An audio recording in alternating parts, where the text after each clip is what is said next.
अब आपने सुना कि शब्द सैन सतगुरु की पिछाणी, पाया अटल सुहागरे, नतानंद महबूब गुमानी, वही प्रगटे पूर्ण भागरे।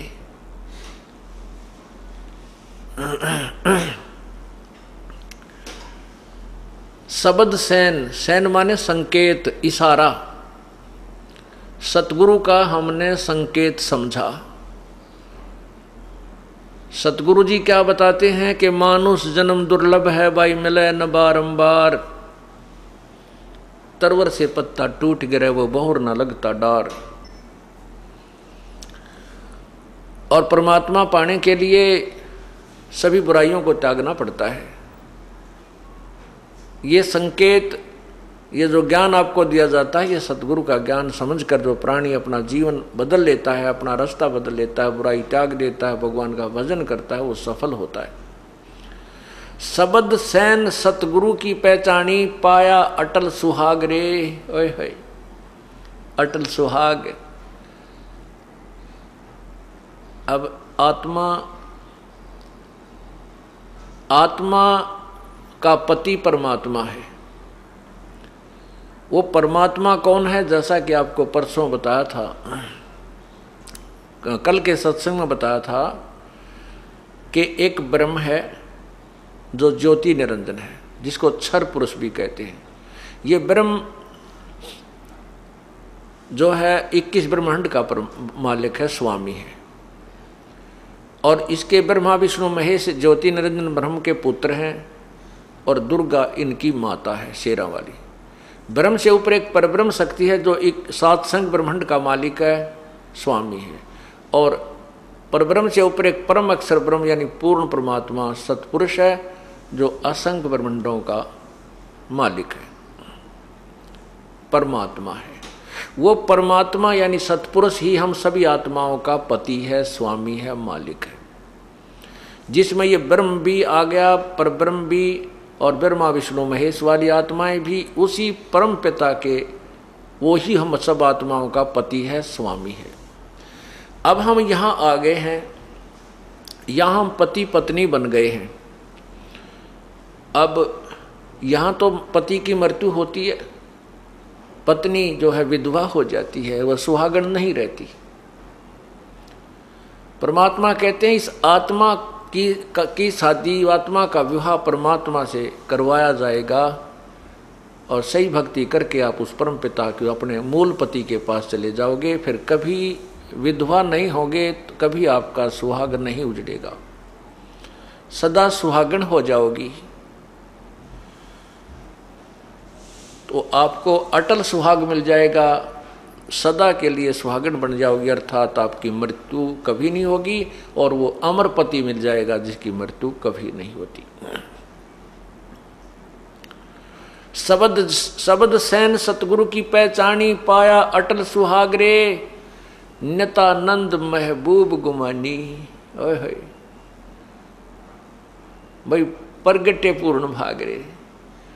अब उस दिन को सराह रहा है, उस दिन की प्रशंसा कर रहे हैं नित्यानंद जी। जिस दिन वो संत के वचन सुनने को मिले, घर के पास में किसी और भगत के सत्संग हो रहा था। कहते मेरे कोई पूर्वले पर कोई अच्छे भाग थे मेरे, जो ऐसे संत मुझे मिले, नित्यानंद महबूब गुमानी। अब देखो पुण्यात्माओं, जिनको परमात्मा पाना है, जिन्होंने, उनकी हर क्रिया में एक न्यारी कसक होती है।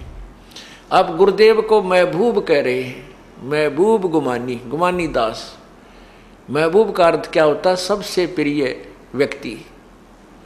सबसे प्रिय व्यक्ति को महबूब कहते हैं, सबसे प्रिय वस्तु को, यानी सबसे प्रिय। महबूब शब्द प्रयोग किया गुरुदेव के लिए, तो कहते हैं नित्यानंद महबूब गुमानी, भाई प्रगटे पूर्ण भाग रे। मेरे कोई अच्छे भाग थे, पूर्ण भाग थे, जो संत के दर्शन हुए और ये ज्ञान मुझे प्राप्त हुआ।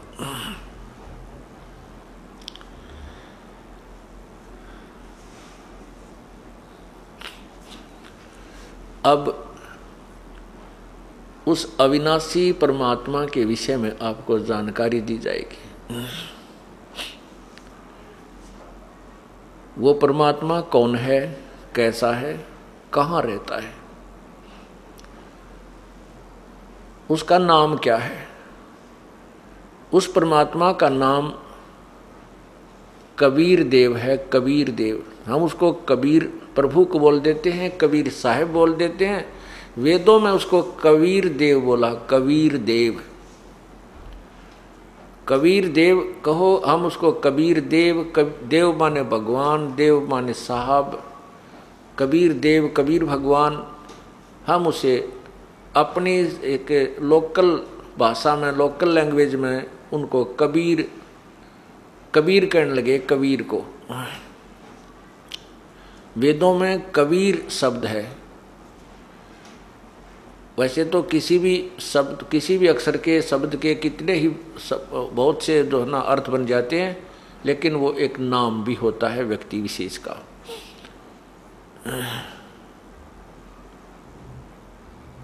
तो वो कबीर देव पूर्ण परमात्मा है।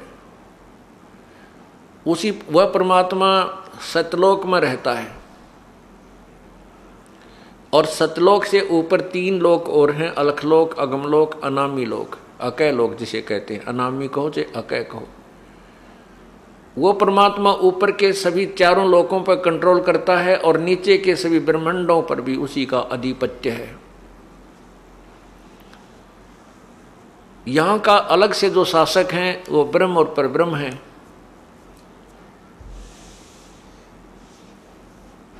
ये ब्रह्म कौन है? ये काल है। इसको श्राप लगा हुआ है, इसको एक बीमारी लगी हुई है कि 1 लाख मानव शरीरधारी मनुष्यों को, मनुष्य यानी मानव शरीरधारी मनुष्यों को खाता है, और 1.25 लाख उत्पन्न करता है। उसके लिए इसने अपनी व्यवस्था कर रखी है। रजगुण ब्रह्मा से उत्पत्ति करवाता है, सतगुण विष्णु से ये हमारी सतिथि करवाता है, यहाँ पर एक दूसरे मोह ममता बना करके यहाँ रोक के रखता है, और तीसरे शंकर जी से हमारा संहार करवा लेता है। इस प्रकार ये अपना ये 21 ब्रह्मांड का कार्य चला रहा है। ये काल भगवान, इस काल भगवान ने अपने संदेशवाहक दूत भेजकर यहाँ अज्ञान प्रचार करवा दिया। परमात्मा, जो पूर्ण परमात्मा की सतिथि से इस जीव को गुमराह कर दिया कि कौन है भगवान, कैसा है भगवान, कहाँ रहता है वो परमात्मा। लेकिन प्रभु के डर से उसने कुछ सत्य शास्त्र भी रचना की और करवाई।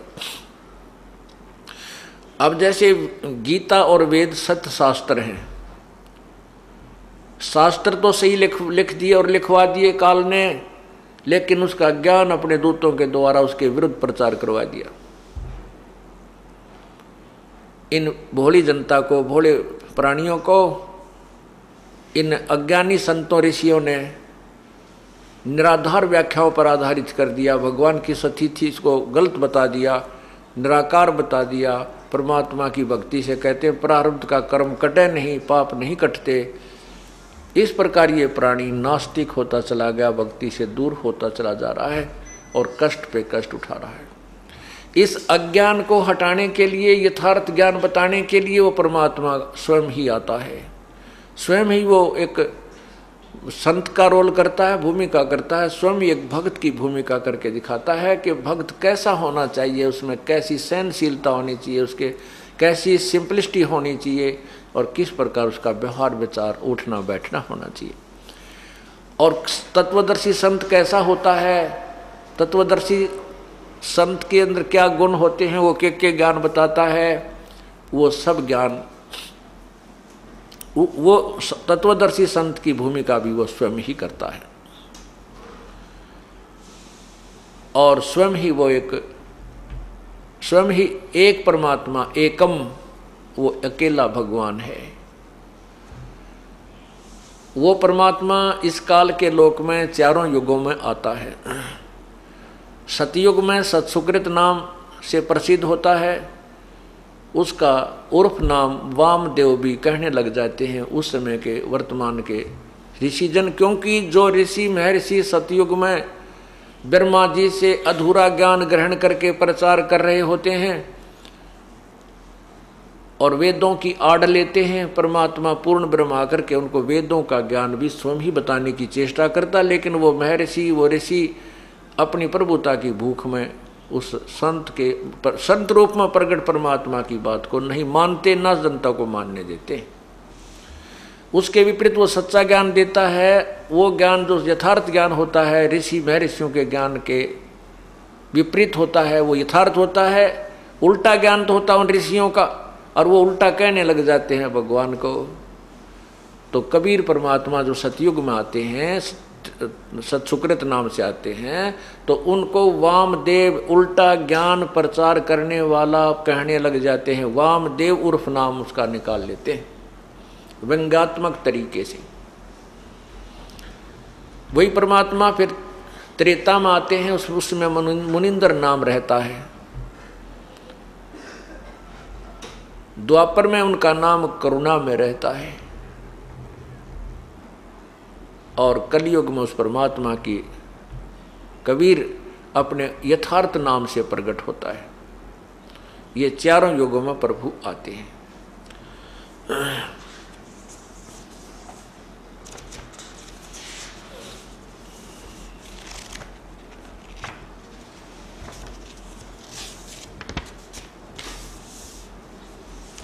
तो चारों युगों में आकर के परमात्मा अपनी लीला करके जाते हैं, ताकि वो की हुई लीलाएं अब कलयुग के अब भक्ति काल में आपके समक्ष हों और आपको विश्वास हो जाए कि परमात्मा कबीर जी ही है।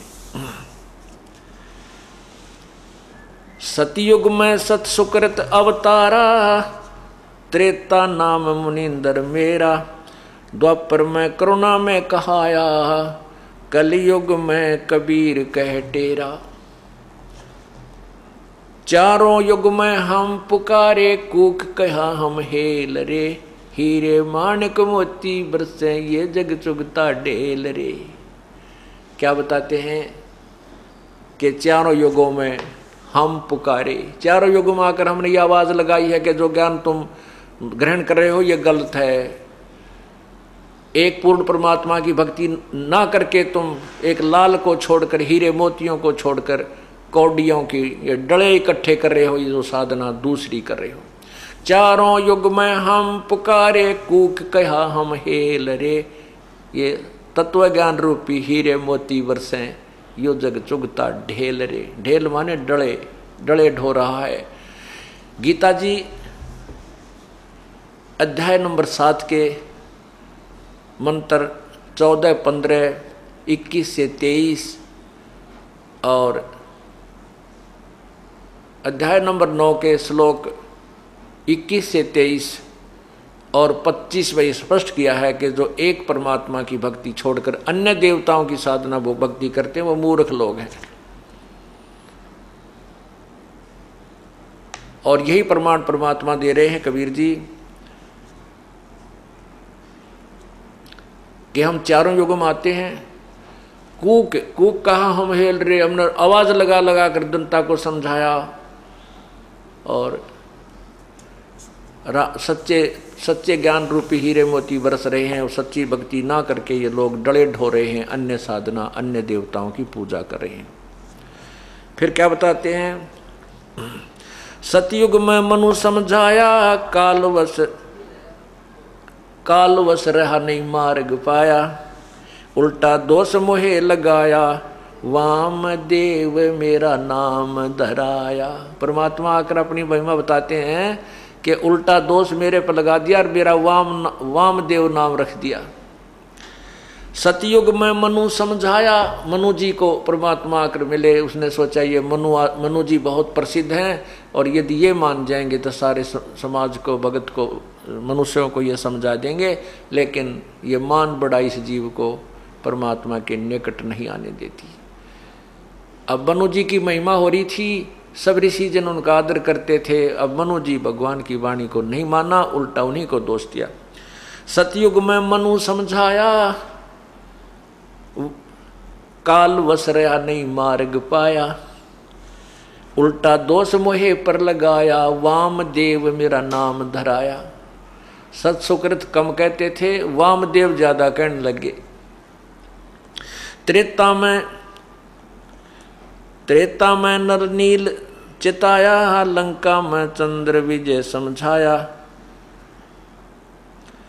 सीख मंदोदरी रानी मानी, समझा नहीं रावण अभिमानी। विभीषण कीनी सेव हमारी, ताते हुआ लंका छत्रधारी। कहते हैं कि मंदोदरी ने तो हमारी बात को माना, लेकिन रावण अभिमानी नहीं माना। विभीषण ने हमारी पूजा की, हमारी सेवा की, तो उसको लंका का राज हमने ही दिलवाया। आर गए जब त्रिभुवन राया, समुद्र पर सेतु मैं ही बनवाया। जब समुद्र पर पुल बना रहे थे, न वो नल नील से बन रहा था, ना भगवान श्री राम बनवाने में समर्थ थे, क्योंकि वो 3 दिन तक समुद्र में खड़े होकर के समुद्र से याचना कर रहे थे कि हे सागर राज, मुझे रास्ता दे दे। तब समुद्र ने एक विपर रूप धारण किया और बाहर आया, आकर के कहा, प्रभु आप ऐसा काम करो, लाठी भी ना टूटे और सर्प भी मर जावे, आप मुझे जलाओ मत। क्योंकि भगवान श्री राम ने अग्नि बाण निकाल कर समुद्र को जलाना चाहा था। तब समुद्र ने मानव रूप धारण करके बाहर आकर के कहा था, समुद्र देवता ने, यानी इन प्रत्येक, जैसे सूर्य है, प्रकाश के जितने स्रोत हैं, और समुद्र है, वन है, पृथ्वी, इनका सब एक एक देवता होते हैं। वो जल देवता नहीं है, उस जल का कंट्रोलर, जैसे सिंचाई विभाग में चीफ इंजीनियर होते हैं, कंट्रोलर होते हैं, ऐसे वो देवता प्रकट हो गया उनके सामने आकर। तब उन्होंने बताया था कि आपके सेना में नल और नील नाम के 2 सैनिक हैं, इनके हाथ में शक्ति है। वो शक्ति नल नील को कैसे प्राप्त हुई थी, डिटेल में तो आगे बताऊंगा, केवल एक संकेत आपको देता हूं। पहले ये भूमिका बना रहे हैं इस सत्संग की। तो नल नील भी नहीं कर सके। परमात्मा कबीर मुनिंदर नाम से त्रेता युग में आए हुए थे, नल नील उनकी शरण में आए थे। तब उनको परमात्मा ने एक शक्ति दी थी कि उनके हाथ से कोई वस्तु पानी में नहीं डूबेगी। तो नल नील भी उस दिन अभिमानी बन गए थे, तो भी तभी परमात्मा ने स्वयं जा करके एक अक्षेत्र के पहाड़ के पत्थरों को हल्का कर दिया था अपनी शक्ति से। उस पहाड़ के पत्थरों को उठा करके समुद्र पर पुल बनवाया गया था। आर गए थे जब त्रिभुवन राया, समुद्र पर सेतु मैं ही बनवाया। 3 दिवस राम अर्ज लगाई, समुद्र पर गटे युक्ति बताई। नल नील की शक्ति बताई ही, नल नील में मस्ती छाई। उन्हें कीन्या याद गुरुदेव, ताते हम शक्ति छिन लेव। नल नील को लगी अंघाई, ताते पत्थर तेरे निभाई। मैं कीने हल्के वो पत्थर भारी, सेतु बंधा रघुवर सेना तारी। मैं कीने हल्के वह पत्थर भारी, वो भारी पत्थरों को मैंने हल्का किया था। तब सेतु बांध रघुवर सेना तारी। तब उन हल्के हुए पत्थरों से समुद्र के ऊपर पुल बनाकर रघुवर यानी भगवान श्री राम ने सेना को पार किया। लीने चरण राम जब मोरे, लक्ष्मण ने 2 कर जोड़े। जब वो पत्थर हल्के हो गए और तैरने लगे, परमात्मा पूर्ण ब्रह्म जी कहते हैं कबीर जी कि जब मुनिंद्र रूप में मैं संत रूप में आया था, ऋषि रूप में, तब श्री राम ने मेरे चरण लिए और लक्ष्मण ने 2 हाथ जोड़कर मेरे से मेरी प्रशंसा की, बधाई दी, धन्यवाद किया। लीने चरण राम जब मोरे, लक्ष्मण ने 2 कर जोड़े। दोनों बोले एक विचार, ऋषिवर तुम्हारी शक्ति अपार। दोनों भाई राम और लक्ष्मण ने कहा कि हे ऋषिवर तेरी शक्ति अपार है।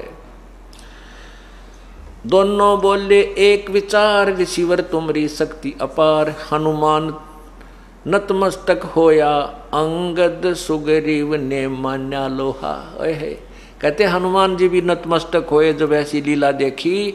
और अंगद जैसे महाबली जिन्होंने रावण के दरबार में अपना पैर रख दिया था कि अगर तू तेरे कोई योद्धा है तो मेरे पैर ने हटा दे। कहते हैं रावण की सारी सेना लगी थी तो भी उसका पैर नहीं हटा था, डग से डगमग नहीं हुआ था, टच से मस नहीं हुआ। ऐसे महाबलियों ने, सुग्रीव जैसे विद्वान ने भी कहते हैं मेरा लोहा मान्या, अर्थात मेरी महिमा से प्रभावित हुए, मेरी शक्ति से प्रभावित हुए। परमात्मा स्वयं बता रहे हैं कबीर जी, हनुमान नतमस्तक होया, अंगद सुग्रीव ने मान्या लोहा, सेतु बंद का भेद न जाने भाई, सोके देने राम बड़ाई। सेतु बंद का मर्म न जाने भाई, यानी इसकी वास्तविकता परिचित नहीं है, और केवल कहते हैं श्री राम ने पुल बना दिया। श्री राम जी ने तो पुल नहीं बनाया, क्योंकि उन्होंने तो समुद्र से याचना की, समुद्र ने आके नरनील का नाम लिया, नल नील ने कोशिश की, क्योंकि उस दिन उन्हें अभिमान हो गया, उनके हाथ से वो पत्थर नहीं तरे। फिर स्वयं परमात्मा को याद किया, प्रकट हुए और उनका पत्थर हल्के किए गए, तो वो पुल बनाया।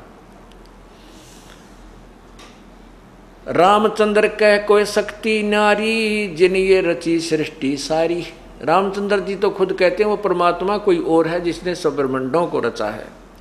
अज्ञानी कह रामचंद्र रचने हारा, जिन दशरथ घर लीन अवतारा। ऐसी भूल पड़ी धर्मदासा, यथार्थ ज्ञान न किसी ही पासा।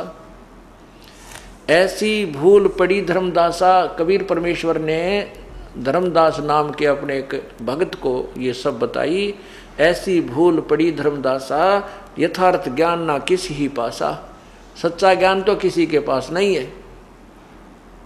उआ बाई बके ब्रह्म ज्ञानी, तत्व ज्ञान की सार न जानी। ये उआ बाई बकते हैं, ये ब्रह्म ज्ञानी कहलाते हैं, जिनको तुम ब्रह्म ज्ञानी कहते हो। जैसे आपने कल सुना था एक महर्षि का सत्यार प्रकाश के विचार पढ़े होंगे, और इनको हम ब्रह्म ज्ञानी कहते थे।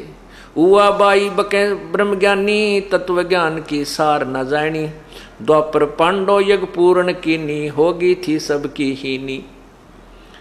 88 बैठे ऋषि जन, सब ही खाए लिया था भोजन। 33 कोट देवता सारे, शंख नहीं बजा रहे सब हारे। 12 करोड़ ब्राह्मण आए, बैठे सभी मुंह लटकाए। उस एक पांडवों ने एक अश्वमेघ यज्ञ रखी थी, उसमें एक शंख अलग से रखा गया था, पंचजन्य शंख, कि जो पूर्ण संत इसमें भोजन खा लेंगे उसी समय भंडारा पूर्ण होते ही ये शंख बजेगा। यदि शंख ने आवाज नहीं की शब्द तो वो समझो यज्ञ संपूर्ण नहीं हुई। उसके विषय में बताई जा रही है शॉर्टकट। 33 कोट 86 ऋषि बैठे जन, सभी खा लिया भोजन। 33 कोट देवता सारे, शंख नहीं बजा रहे सब आरे। 12 करोड़ ब्राह्मण आए, बैठे सभी मुंह लटकाए। यानी सभी ने कुछ कर लिया लेकिन शंख नहीं बजा था। ब्रह्मा विष्णु शिव गुप्त यज्ञ माहे, बाजा ना शंख भोजन खाएं। ये ब्रह्मा विष्णु महेश भी कहते हैं गुप्त रूप में विराजमान थे, उनने भी भोजन कर लिया तो भी शंख नहीं बजा। ब्रह्मा विष्णु शिव गुप्त यज्ञ माहे, बाजा ना शंख भोजन खाएं। 56 करोड़ यादव आरे, देख रहे तमाशा सारे। 56 करोड़ यादव वहां पर आए हुए थे और सभी ये तमाशा देख रहे थे। कृष्ण चंद्र पर लगी आशा भारी, नहीं बजा सके शंख बाल बिहारी। सभी पांडवों की या सभी उपस्थित ऋषियों की भगवान श्री कृष्ण के ऊपर आस थी कि ये भोजन खा लेंगे तो शंख बजेगा। कृष्ण चंद्र पर लगी आशा भारी, नहीं बजा सके शंख बाल बिहारी। वह भी शंख नहीं बजा सके। एक वाल्मीकि साधक मारा, उन समझा ज्ञान तत्व सारा। परमात्मा कहते हैं द्वापर युग में एक वाल्मीकि घर में जन्म था जिसका सुदर्शन नामक एक भक्त था। उसने, वह मेरा सेवक था यानी मेरे तत्व ज्ञान से परिचित था। उसके भोजन खाने से, अर्थात उसकी भोजन खाने से वो शंख बजा। एक वाल्मीकि साधक मारा, उन समझा ज्ञान तत् सारा। श्री कृष्ण जब ध्यान लगाया, निरंजन ने गुप्त भेद बताया। अब श्री कृष्ण जी क्योंकि वहाँ का जो मुख्य यज्ञ करता था पांडवों के गुरुजी थे। अब उनके किसी से भी जब शंख नहीं बजा तो श्री कृष्ण जी भी, ये भगवान विष्णु ब्रह्मा शिव जी भी जब दुखी होते हैं, इनसे कार्य पूरा नहीं होता है, तो ये किसी परम शक्ति की तरफ अपना ध्यान लगाते हैं और शक्ति की ओर। तो इनका जो कंट्रोलर है ज्योति निरंजन, ये ब्रह्म है, उसने गुप्त रूप से प्रेरणा की कि तुम्हारा काम मैं बताता हूँ कहाँ से बनेगा। एक ऐसे वाल्मीकि नाम का एक साधक है, उसको तुम लाओ बुलाकर, तो तुम्हारा काम बनेगा। श्री कृष्ण जब ध्यान लगाया, निरंजन ने गुप्त भेद बताया, कृष्ण चंद्र पांडव समझाया, एक सुदर्शन भगत बताया, वह यज्ञ में आवे भाई, तब ये शंख बजा आवाज कराही, वाल्मीकि है साधक पूरा, पूर्ण प्रभु के चरण हजूरा। श्री कृष्ण जी पांडवों को समझा रहे हैं कि एक वाल्मीकि कुल में एक साधक है और वो पूर्ण है। पांचों पांडव चले सुदर्शन पासा, मैं कीन्या एक अजब तमाशा। परमात्मा कबीर जी धर्मदास को बता रहे हैं कि जो पांचों पांडव और कृष्ण जी मेरी तरफ सुदर्शन की झोपड़ी की तरफ चलने लगे, मेरे सेवक की तरफ, तो मैंने एक और तमाशा किया। पांचों पांडव चले सुदर्शन पासा, मैं कीन्या एक अजब तमाशा, भेज दिया सुदर्शन के ठोरा, सुदर्शन रूप धर बन बैठा बोला। परमात्मा कहते हैं मैंने अपनी गुप्त प्रेरणा से सुदर्शन जी को तो कहीं और भेज दिया, और उसके स्थान पर मैं खुद बोला बड़ा वैसा ही बनकर बैठ गया। 6 जनों मोए अष्टांग लगाई, तब मैं वाके संग यज्ञ में आई, मोए देख मन में सब हंसी आई, यह शूद्र कैसे शंख बजाई। जब उनके साथ यज्ञ में आया तो वहाँ मैं ऋषि बैठे थे, और मेरी वेशभूषा को देख करके एक वाल्मीकि यानी एक शूद्र की वेशभूषा मुझे देखकर सब न हंसी आई, और न सोचने लगे, ये कहने लगे कि ये कैसे शंख बजाएगा, ये काहे का ऋषि ढूंढ के लाए हैं।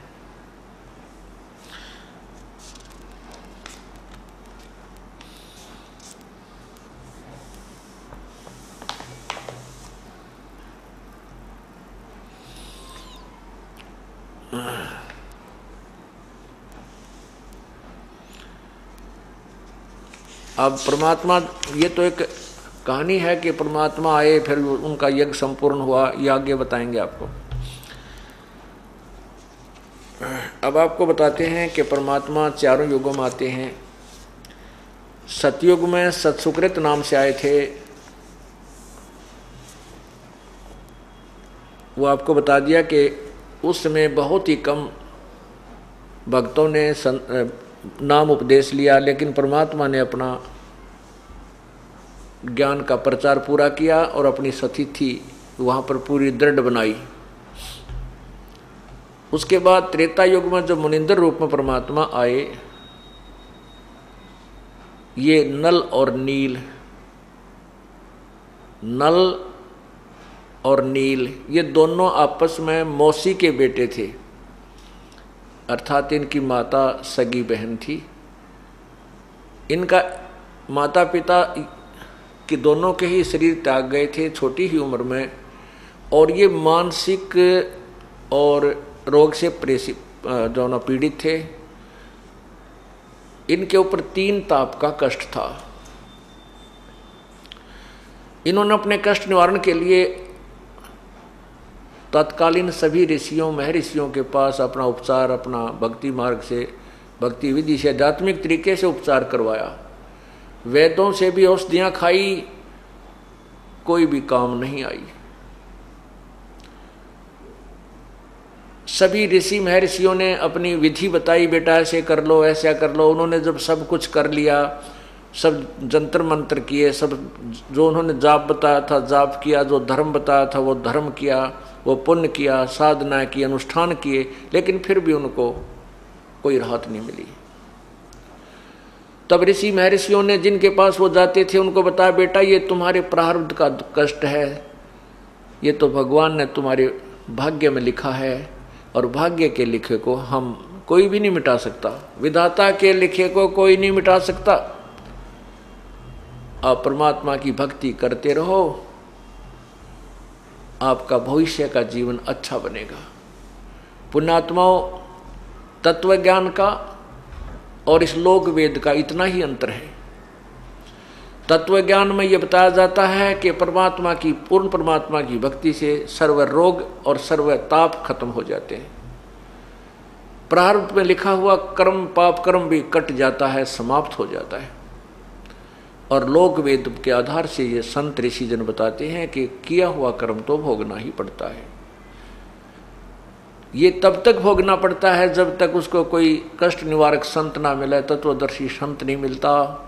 जैसे किसी के पैर में कांटा लग गया हो और वो किसी के पास जाता है कि मुझे ये पीड़ा क्यों हो रही है, वो बताता है देख करके तुझे कांटा लगा है, कांटे के कारण तुझे पीड़ा हो रही है।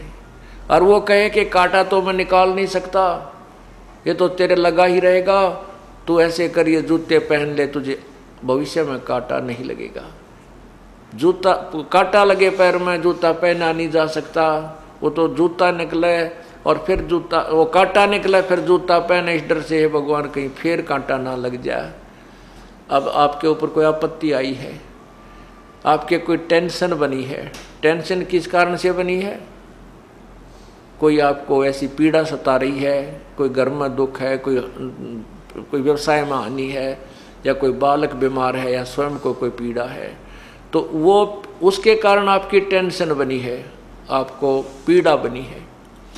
वो पाप रूपी कांटा, वो टेंशन आपको खटक रही है किसी कारण से। जब तक वो काम आपका ठीक नहीं होगा, आपकी वो टेंशन खत्म नहीं हो सकती। वो जो आपको कांटा सता रहा है, रड़क रहा है, वो कांटा निकला अर्थात आपका वो काम बने, फिर आप वो कांटा निकला, यानी वो आपका जो बिल्कुल भयंकर जो कष्ट आप रहा था वो भगवान निवारण कर दे। फिर आप राम नाम का जूता आप पहनोगे इस डर से कहीं भगवान वो आपत्ति फिर ना गिर जाए मेरे पे। फिर वो राम नाम का जूता आप कभी नहीं निकालोगे।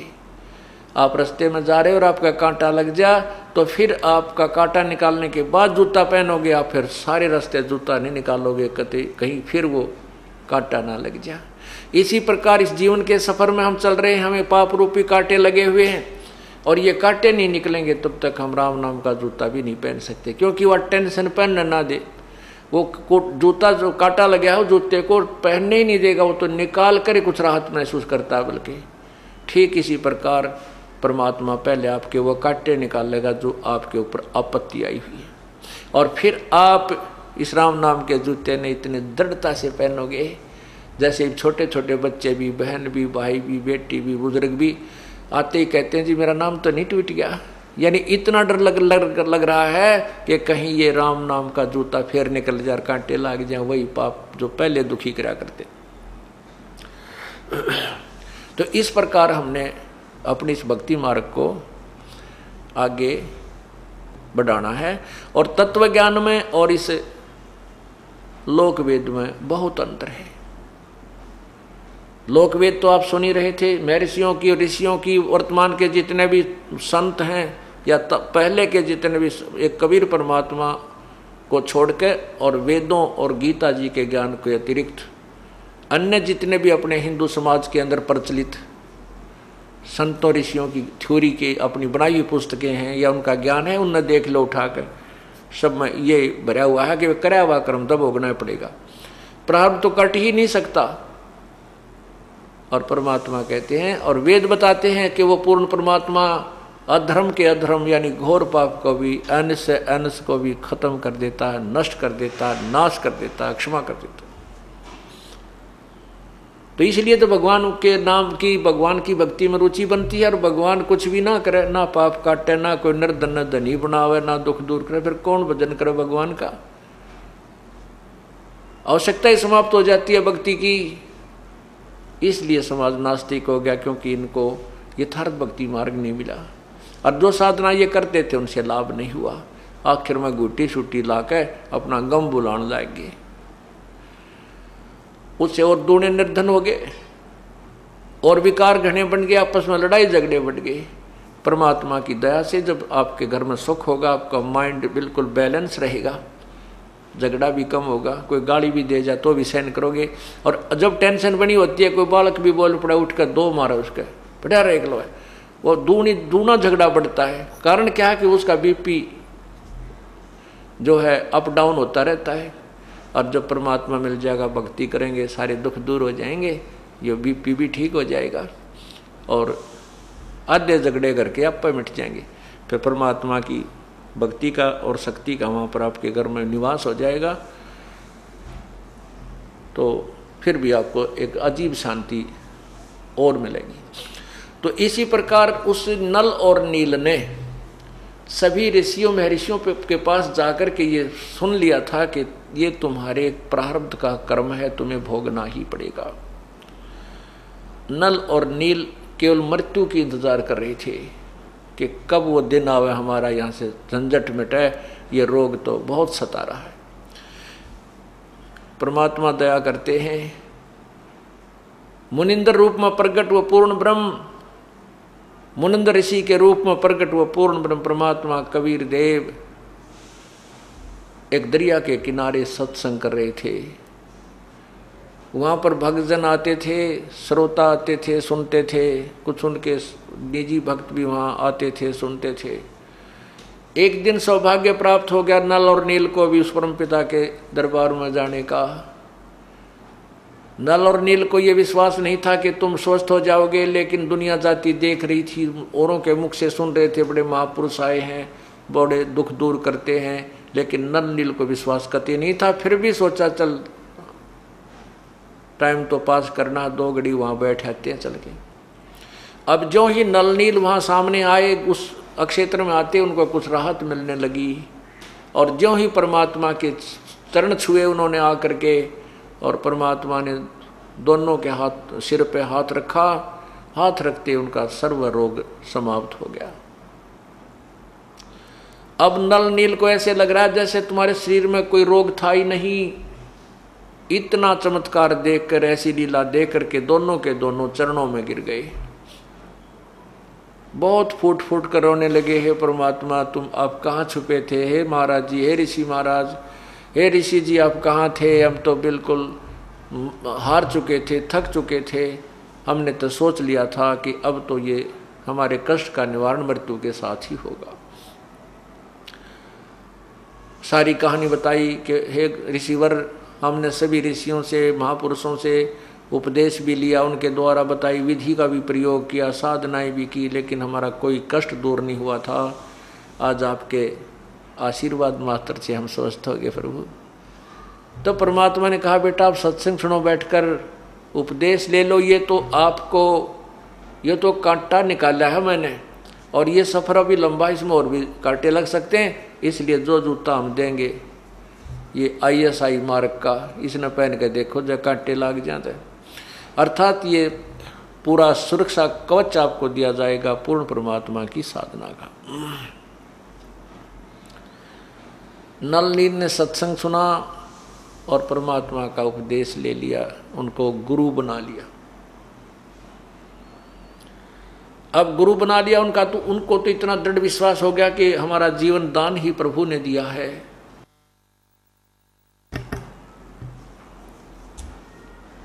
और सत्संग के अंदर वचन सुना करते थे। क्या वचन सुनाते हैं संत जन? कि भाई जैसे कपड़ा मैला हो जाता है, उस कपड़े के मैल को साफ करने के लिए कई विधि अपनाता है धोबी। कुछ तो मैल ऐसे होते हैं, कुछ तो मैल ऐसा होता है जो केवल पानी में धोन मात्र से समाप्त हो जाता है।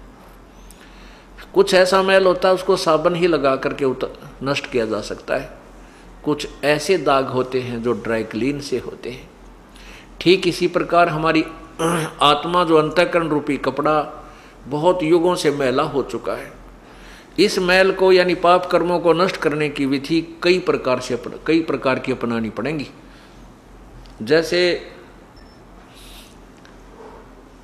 जैसे रोगी डॉक्टर के पास जाता है, डॉक्टर उसको पीने की दवाई अलग से देता है, कैप्सूल न्यारे देगा, गोली अलग से देगा, और फिर मालिश की दवाई अलग से देता है। इन सभी औषधियों का प्रयोग करके स्वस्थ हुआ जाता है। इसी प्रकार इस हमारे को ये दीर्घ रोग लगा हुआ है जन्म और मृत्यु का। इस जन्म मृत्यु के रोग को काटने के लिए हमें कई प्रकार की उपचार अर्थात कई प्रकार की उपासना जैसे जैसे भी विधि है वो सब अपनानी पड़ती है। इसलिए हमारे ऊपर जो पाप कर्मों का धब्बे लगे हैं, दाग लगे हैं, मैल चढ़ा हुआ है, उसको काटने के कई तरीके बताए। जैसा आपने कल यजुर्वेद में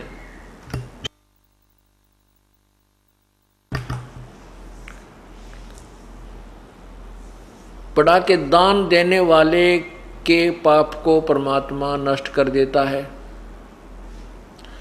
फिर भक्ति कर्म चाहे देवता करो, देव माने चाहे ऋषि करो चाहे भक्त करो, सभी के पापों को वो पूर्ण परमात्मा नष्ट करता। इसी प्रकार जैसे कुछ तो पाप ऐसे हमारे सेवा से कटेंगे। यहाँ सत्संग में आने से हम जितनी कुछ सेवा करेंगे, कोई जिसकी भी जैसी इच्छा है, जैसी भी उसका शरीर काम कर सकता है, नियत यार है मैं सेवा करूं। यहाँ पर केवल एक प्रभुता की भूख लेकर नहीं आवे, एक रोगी बन के आवे। जैसे डॉक्टर के पास रोगी कितना ही सेठ हो चाहे अफसर हो अधिकारी हो, जब उसको ये पता चल जाएगा कि तुझे कोई भयंकर बीमारी है और वो क्लियर नहीं हो पा रही है, उसके ट्रीटमेंट के लिए जो हॉस्पिटल में जाता है तो उस समय वो भूल जाता है तू कौन है, तू क्या है। वो अपने आप को एक रोगी समझता है और रोग कटाना उसका उद्देश्य होता है।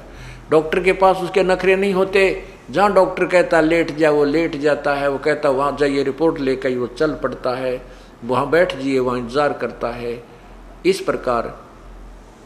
इसी प्रकार हमने सत्संग में आकर के अपने आप को उस रोगी की तरह समझना चाहिए कि हमारे जन्म मृत्यु का दीर्घ रोग लगा हुआ है और गुरुजी वहाँ पर डॉक्टर होते हैं, उनके हर एक आज्ञा का पालन करना हमारा कर्तव्य बनता है।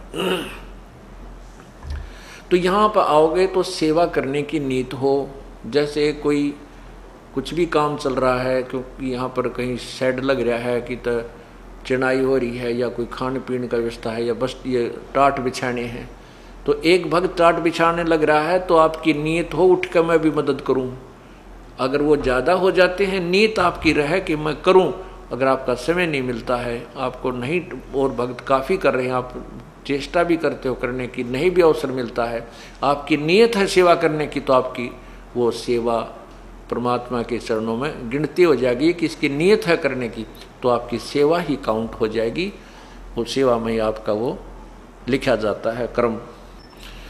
भाव ये है कहने का कि नो शर्म नहीं मानना कि मैं इतना बड़ा अधिकारी हूँ या बड़ा सेठ हूँ या मैं उन्हों हूँ, मैं कि मैं बिछाऊँगा मन शर्म आओगी। हो सकता है 1 2 3 बार आने में तो कुछ दिन ये महसूस हो सकता है, फिर बार बार आओगे तो वो अमरोड भी ख़त्म हो जाएगी, क्योंकि ये अमरोड ख़त्म करें पार पड़ेगी। तो इस प्रकार कोई किसी प्रकार की भी सेवा है, उस सेवा से भी हमारे कुछ पाप नष्ट होते हैं। दूसरा ये है कि हम जो सुबह शाम दोपहर के नित्यनेम करते हैं, ये ज्ञान यज्ञ है, ये सत्संग है, ये ज्ञान यज्ञ है। एक धर्म यज्ञ है जो भंडारा चल रहा है, परमात्मा के हंस आते हैं, सदा व्रत दिन रात चलता है यहाँ भगवान का। ये इसमें जिस चीज़ का भी जो सहयोग है वो धर्म यज्ञ हो रही है। किसी का 1 रुपया, किसी के 100 रुपये, किसी के 1000 रुपये, किसी के 10,000, किसी के लाख, उनकी उसी रेशो में आपको पुण्य मिल रहा है। ये धर्म यज्ञ है।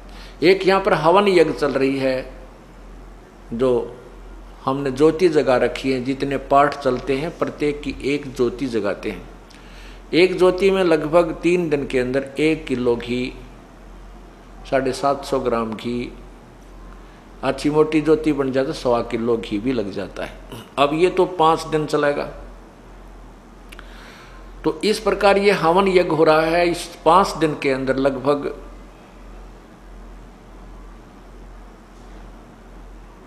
जो है सैकड़ों किलो घी यहाँ पर हवन होगा, वो आप ही को क्रेडिट मिलेगा उसका। तो ये कुछ यज्ञ, ये 5 यज्ञ करनी होती है। एक यज्ञ धर्म की, दूसरी यज्ञ ध्यान, तीसरी यज्ञ हवन की, चौथी यज्ञ प्रणाम और 5वीं यज्ञ या ज्ञान की। आप आते हो, दंडोत प्रणाम करते हो, ये भी एक यज्ञ है, ये भी एक आपका अनुष्ठान हो रहा है। और एक ध्यान यज्ञ,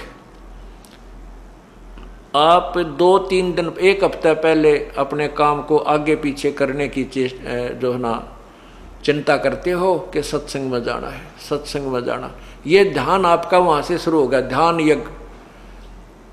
और फिर यहाँ आकर के भगवान की आपको रह रह के याद आती है, वचन सुनते हो, आपकी आत्मा के अंदर वो चोट लगती है, वो जहाँ पर मैल होता है वो हट जाता है, आत्मा परमात्मा की तरफ ध्यान जाता है। ये भी एक यज्ञ आपकी पैरेलल होती है। ये ज्ञान यज्ञ जो आपको सुनाया जा रहा है ये ज्ञान है, और ये अखंड पाठ भगवान की अमृतवाणी का चल रहा है, ये भी ज्ञान यज्ञ में ही होता है। तो इस प्रकार ये सभी और फिर जो ज़्यादा धब्बे हैं आपके ऊपर लगे हुए वो मंत्र रूपी ड्राई क्लीन से आपके साफ किए जाएंगे।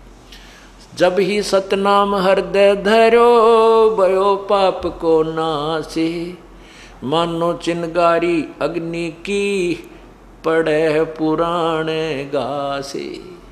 ये पुराना घास या पहले के पाप कर्म जो संचित कर्म हमारे हैं और ये प्रारब्ध में लिखे हैं, ये एक ऐसा घास जानो, पुराना घास, सूखा घास, और उसमें एक माचिस की सींक लगा कर जलाकर उसमें डाल दीजिए, सबको जलाकर भस्म कर देगी, और फिर हवा चलेगी, उस राख को भी इधर उधर फेंक के कति नष्ट वष्ट कर देगी। इसी प्रकार ये सतनाम, सच्चा नाम जो है, इस नाम के भजन से, जाप से, पूरे गुरुते लेकर के आपके सभी पापों को नष्ट कर दिया जाएगा। तो कुछ पाप ये ऐसे हैं जो इस सतनाम से और सारनाम से कटेंगे। और ये तीनों ताप क्या होते हैं? कोई देव रुष्ट हो जा, कोई किसी पर जंतर मंत्र कर दे, गाल गलवा दे, टूना टोटका करवा देता है, और कोई किसी को शराप दे देता है, कोई देवता रूस गया, हमारी भैंस ने दूध ना दिया, हमारा खेड़े वाला बाबा रूस गया। तो ये परमात्मा का नाम लेने के बाद सब ठीक हो जाते हैं, कोई रुष्ट नहीं होता, ना ही कोई किसी का टूना टोटका हमारे नाम लिए प्राणी के ऊपर नहीं हो सकता, ये गारंटीड बात है। नहीं उस पर किसी के श्राप का असर होगा। यदि देखो हम गलती करेंगे नहीं, यदि हम गलती करेंगे तो फिर तो कोई भी गलती हमारे ऊपर अटैक कर सकता है। गलती का अर्थ है कि हम कोई नियम ना तोड़ें, फिर हमारे ऊपर कोई किसी का भी कोई प्रभाव नहीं हो सकता। तो इस प्रकार हमारी जो ये क्रिया हैं सत्संग में आकर हमें करनी चाहिए। तो नल और नील को यह बात समझ में आ गई। उनके बात ये समझ में आ गई कि भाई धन हमारे द्वारा नहीं जो दान कर दिया, हम अपने शरीर से सेवा करेंगे। सुमन गुरु जी ने देहाइयों भी खूब करेंगे और अपने शरीर से सेवा करेंगे, हम इसी से सारा लाभ ले लेंगे। इस उद्देश्य से उन्होंने सत्संग में आने वाले बूढ़े बुजुर्ग जो बीमार, क्योंकि परमात्मा आया करें जब ये दुख दूर करते हैं, उनके सतूर के दरबार में भी पता नहीं कितने दुखी जाया करते थे, और सब को वहाँ सत्संग में बैठाया जाता था। देखो पुण्यात्माओं, कुछ तो आप में से ऐसे भी भक्त हैं, ऐसी बहन बेटी भाई हैं जिनके आते ही दुख दूर हो गए, आशीर्वाद से भी ठीक हो गए, नाम लेते उससे दिन भी ठीक हो गए। और कुछ एक ऐसे हैं जो अभी तक उनको 2 दिन, 10 दिन, 20 दिन, महीना, 2 महीने भी लग सकते हैं। ये परमात्मा की लीला समझना, ये मत समझना कि ये भगवान के घर में कुछ ना हो रहा है, सब कुछ होगा। उसके अपने तरीके हैं, अपना ट्रीटमेंट है, उसको कैसे करना है। अब जिनके परमात्मा ने आते ही दुख दूर किए, उसको पता था कि ये भागेंगे नहीं और दूने दर्द होंगे। कुछ ऐसे हैं जो बहन भाई भगत हंगा करके लाओ, चल हमारे गुरु जी दोहरा, जाते ठीक हो जाओगे, जाते ठीक हो जाओगे, ज्ञान उनको समझाते नहीं, तो वो आ जाते हैं अपने दुख निवारण करने के लिए। प्रभु को पता होता है कि जब ये ठीक हो गए तो ये बोर्ड करनी होंगे, तो झाड़े लवानिए हैं, तो उनको नहीं करेंगे ठीक। अब जैसे हम जाया करते उड़ा कनपेड़ जड़वान, कनपेड़ झाड़ दी, ठीक होया कि ना होया, हो गया तो फिर उसके पास नहीं जाना, फिर कदे कनपेड़ होगी तो तभी जाएंगे। तो हम परमात्मा नहीं चाहते कि यहाँ झाड़ा लावर उन्हें ठीक करके बेच दिए, फिर कभी ना आए, इनके ऊपर फिर और बहुत कष्ट आएंगे। तो यहाँ पर वो भविष्य का भी ट्रीटमेंट किया जाता है कि ये पुण्यात्मा यहाँ आता रहे, 2, 4, 10, 20 बार आने से इसको ज्ञान सुनेगा, सत्संग सुनेगा तो ज्ञान हो जाएगा, फिर ये डगमग नहीं होगा, फिर इसको परमात्मा स्वस्थ भी कर देंगे। यदि उसको पहले स्वस्थ कर दिया तो उसको और भयंकर दुख हो जाएगा, वो तो दुख दूर होगा, लेकिन आगने वाले समय में और भी बहुत कष्ट उस प्राणी थे, उनका बचाव नहीं हो पाएगा। वो दयालु इसलिए थोड़ी सी देरी करता है। उस देरी में हम न सोच लेते हैं देख कुछ लाभ नहीं होता, चाल की तो और चलाएंगे, कहीं और जाने के बाद फिर वो पता है समुद्र या नौका जो है बगैर पतवार के घूमती रहती है, उसका ठिकाना कोई नहीं। तो नल नील ने इसी उद्देश्य से सेवा प्रारंभ कर दी। अब वो क्या करते थे, कोई भी रोगी आता था तो परमात्मा के पास बहुत दुखी आते थे। एक बार तो कहते हैं काशी में 160 कोढ़ी थे और वो कोढ़ी चले गए। कहने लगे भगवान आप सबके दुख दूर करते हो, हमारा भी कर दो। नो बोला परमात्मा बोले भाई थारे तुम्हारे दुख न कद नाट्या में, तुम आए ताज हो। उनको कहा बेटा तुम भजन करो, भक्ति करो, तुम स्वस्थ हो जाओगे। उन्होंने कहा ठीक है, जैसे जो आपकी आज्ञा। कहने लगे भगवान भक्ति तो हम कर लें, पर यूँ कोड कर्ण तना देता, पीड़ा बहुत होती है, आप दया कर दो, दया कर दो। परमात्मा को पता तो था, पर उनने उनको कह दिया अच्छा भाई करेंगे, परमात्मा से अर्ज होगी सुनाई तुम्हारी। तो कहते हैं वो सारे के सारे का कोड ठीक हो गया। कोड ठीक होगा तो वो तो भाई फिर सत्य कहा बेटा सत्संग माया करियो का। अच्छा जी, अब वो तो नहा धोकर बटे ऊपर काए, फिर क्यों पहले तो पीप चुया करती थी, कपड़ा भी ना सुहा हुआ था, और फिर ना सेवा करें, बैठ जानो टेव की तरह आकर कोई भगत का काम कर लो तो कर ले, यानी उल्टा उस तरह व्यवहार नहीं बना उनका। तो परमात्मा कहते हैं भाई ठीक है, हम तो देख दोबारा इस कष्ट ने तुम्हारे कदे नहीं, और तुम इस तरह चलोगे तो तुम्हारी भक्ति नहीं बनेगी। एक दो गलतियां उन्होंने की, परमात्मा ने उनको करड़ा किया कि भाई ऐसा नहीं होता सत्संग में, तो वो आना ही बंद कर गए, आना ही बंद कर गए और भक्ति त्याग गए। अब ठीक आगे क्या हुआ वो तो लंबी कहानी है, वो तो प्रत्यक्ष है क्या होगा क्या हुआ होगा उनकी गेला ज़्यादा डिटेल नहीं बताते। तो परमात्मा ने ये सारे उदाहरण पहला करके दिखा रखे हमारे ताई, इस दास को उदाहरण दे रखे हैं कि ऐसे भी आवेंगे और उनको ठीक होते बकवाद भी पावेगी, फिर तेरा दिल भी दुख पाओगा कि देखो भगवान से अर्ज की और इन ये ठीक भी हो गए, राज फिर हुए बकवाद गढ़े। ऐसे बहुत से लोग हैं। एक बेटगाम में हमारा भगत राजेंद्र जी, उनके घर में सत्संग करने लाग रहे, वहाँ एक उसी गांव का एक कति रो है, बैठा बैठा है मैं मरूंगा, सब ने बता दिया, डॉक्टरों ने भी इलाज, डॉक्टरों ने भी उसको लाइलाज कर दिया, सूझ रहा सारा शरीर, उसके पता नहीं गुर्दे खराब थे, सारी बुरा हाल हो रहा, और अंतिम सांस गिने, सांझ सवेरा जा रहा उसकी मौत का। यही से दयालु हमारे भगत उसको बुला लिया, एक आ जा तुम्हारे गुरुजी आऊँगे, हमारे पाठ हो रहा है, तू कोई नहीं मरे। सब ने पूछा भाई मैं बच जाऊंगा हमारे, क्यों मैं एक दिन लेट गया था, पाठ पहले प्रारंभ हो जाता था। तो सब भगत ने कहा तू चिंता ना करे, गुरुदेव नान दे, तुझमा ठीक हो जाएगा। सब न रो है, उसकी पत्नी भी, पर ऐसी कृपा हुई मालिक की उसने नाम ले लिया, वो स्वस्थ हो गया। 5-6 महीने तो वो ठीक हमारे साथ आता रहा, फिर आंडी पा गया, मंदिर में पुजारी बनकर बैठ गया उससे गाँव में। अरे तेरा गजब हुई हो, और इतने सुख दिया परमात्मा ने उसको। तो ऐसे भी जिन और बतेरे हैं, तो इसलिए प्रभु अपने हिसाब से करते हैं। 1-2 बार तो अपने भक्तों जो जिनको आप लाते हो किसी को, प्रभु कर देते हैं, लेकिन हमारा उद्देश्य ये है कि ठीक ठाक तो 2 मिनट का काम है, 2 सेकंड का, कुछ भी नहीं उस भगवान के लिए यो। परंतु उन्हें तो और दुख दिखाई दे है कि यो नादान जय फिर हमारे इस रास्ते से भटक गया। तो काल तो बाट देखा इसकी, काल तो इंतजार कर रहा कि ये पुण्य तो कमाओगा यहाँ पर, शुभ कर्म तो यहाँ करके जाओगा, और उसकी बिरान में टिक करवाओगा काल, फिर उसको कितना राजा बना देगा, कितना मेंबर बना देगा, कितना मेले बना देगा, और उसकी करवा के खराब कमाई ने और गधा बना देगा। परमात्मा को पता है ये मेरी आत्मा है, और काल के जाल में तुरंत फंस जाती है। मेरे ज्ञान को तो मैं 10 वर्ष समझाऊं और दूसरा एक दिन में उसकी सारी बात मेरी ज्ञान को काट के वो काल का दूत उसमें फिट कर देता है मेरे भक्त में और मेरे से दूर कर देता है।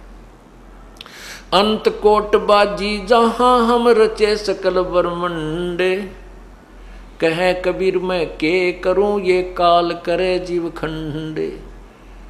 परमात्मा कहते हैं कि मैं सारी सृष्टि की रचने वाला हूं, मैं इतनी समर्थ शक्ति होते हुए भी अब मैं क्या करूं, यो काल मेरे जीव को, मेरी आत्मा को जो मेरी शरण में आ चुका है उसने भी खंड कर देता, उसका नाम तुड़वा देता, कोई न कोई बकवाद गढ़ा के, कोई बहाना बना के।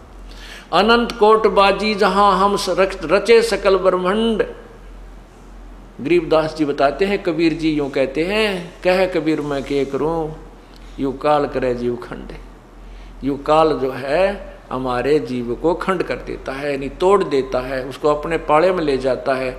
हमने शुभ कर्म तो करते हैं परमात्मा के बताई विधि से, 1, 2, 4 साल हम साधना कर लेते हैं, हमारे पास वो भक्ति का धन हो जाता है और फिर हम सत्संग त्याग जाते हैं। उस अपने किए हुए सत्संग के दौरान शुभ शास्त्र अनुकूल साधना में किए हुए पुण्यों को फिर ये प्राणी अन्य योनियों में अन्य जन्मों में मनुष्य जीवन पाकर प्राप्त करता है, तो उसमें वो अच्छा राजा भी बन सकता है, सेठ भी बन सकता है, उसी के पुण्य होते। और यदि उसको आगे भक्ति नहीं मिलेगी तो फिर वो पूंजी समाप्त हो जाती है। तो इसलिए हम हर दृष्टिकोण को सोचकर परमात्मा की आज्ञा अनुसार यहाँ सब क्रिया की जाती है। आप कोई लेट भी हो रहा है, किसी को कोई आराम नहीं हो पा रहा है, उसके लिए बताया कि द्वार धनी के पड़ा रहे, धक्के धनी के खा, 100 काल झकझोल ही पर द्वार छोड़ ना जा।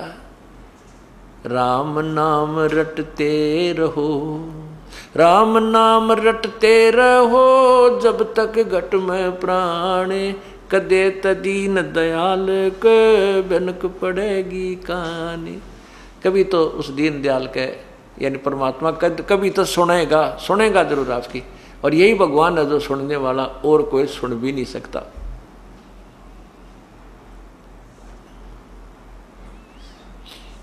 होगी।